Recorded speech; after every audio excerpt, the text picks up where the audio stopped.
Perkenalkan, nama saya Ifrita Salsabila dari kelas M232 akan membawakan dakwah secara singkat yang berjudul Bagaimana Agama Menjamin Kebahagiaan.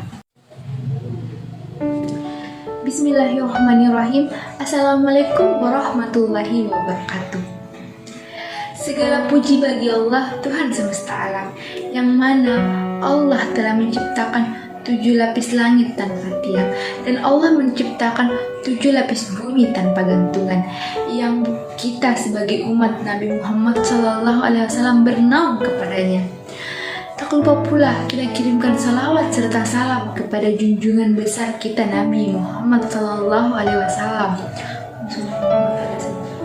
yang telah mengantarkan kita dari alam yang gelap menuju alam yang terang benderang seperti sekarang ini. Pada kesempatan kali ini, saya akan membawakan dakwah secara singkat yang berjudul Bagaimana Agama Menjamin Kebahagiaan. Nah, sebelum melangkah lebih dalam lagi, ada baiknya kita harus mengetahui apa sih kebahagiaan itu, seperti apa sih kebahagiaan itu. Nah, menurut Al-Alusi sendiri, kebahagiaan adalah perasaan senang dan gembira karena bisa mencapai keinginan dan cita-cita yang dituju atau diimpikan. Adapun menurut Ibnul Qayyim al-Jauziyah berpendapat bahwa kebahagiaan adalah perasaan senang dan tentram karena hati yang sehat dan berfungsi dengan baik. Hati yang sehat dan berfungsi dengan baik dapat berhubungan dengan Tuhan pemilik kebahagiaan. Kebahagiaan dapat diraih apabila dekat dengan pemilik kebahagiaan itu sendiri. Nah, siapa sih pemilik kebahagiaan itu? Allah Subhanahu wa Ta'ala adalah pemilik kebahagiaan itu. Adapun karakteristik hati yang sehat menurut Ibnul Qayyim al-Jauziyah, yang pertama, hati dapat menerima makan yang berfungsi sebagai nutrisi dan obat. Yang kedua, selalu berorientasi kepada masa depan dan akhirat. Yang ketiga, selalu mendorong pemiliknya untuk mengingat Allah Subhanahu wa Ta'ala. Yang keempat, selalu mengingat Allah Subhanahu wa Ta'ala, berzikir kepada Allah Subhanahu wa Ta'ala. Yang kelima, jika sesaat saja ia lupa, segera ia sadar dan kembali kepada Allah Subhanahu wa Ta'ala, berzikir kepada Allah Subhanahu wa Ta'ala. Yang keenam, jika sudah masuk waktu sholat, hilanglah semua pikiran dunianya dan segera melaksanakan sholatnya. Yang ketujuh, perhatian terhadap waktu, tidak pernah mau menyia-nyiakan waktu yang sangat berharga itu. Yang kedelapan, selalu berorientasi pada kualitas amal, bukan hanya amal semata. Adapun faktor-faktor penyebab hati yang sakit menurut Ibnul Qayyim al-Jauziyah, dalam pandangan Ibnul Qayyim al-Jauziyah, seperti apa sih teman-teman? Jangan sampai kita tergolong, jangan sampai faktor-faktor tersebut ada pada diri kita.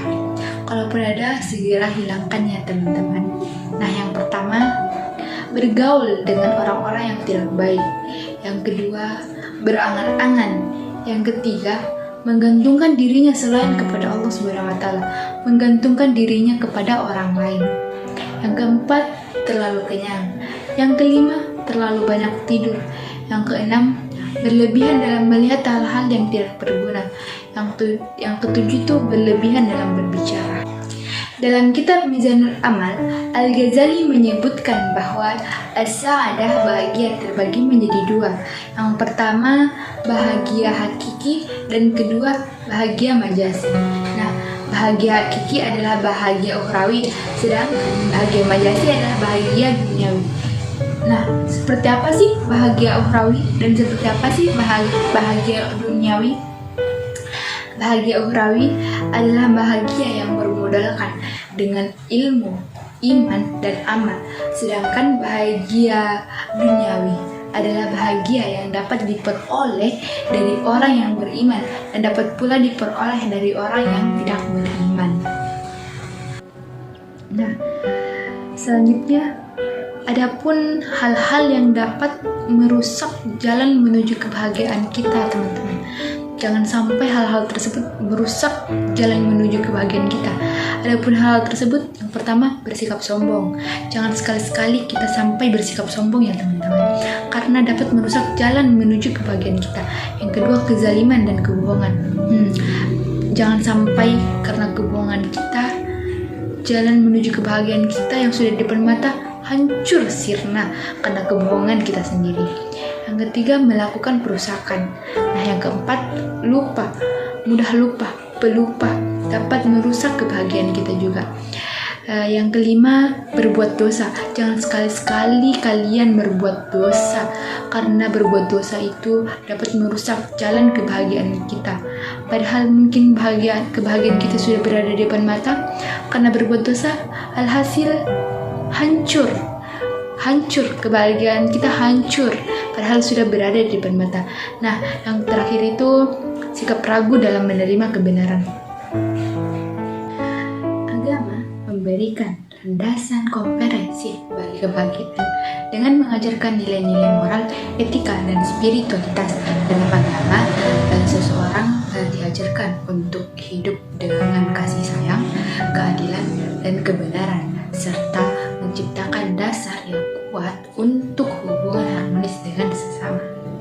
Melalui ibadah, doa, dan refleksi, agama memberikan alat untuk mencapai makna hidup yang lebih tinggi, memperkuat ketahanan mental, dan menemukan kedamaian batin.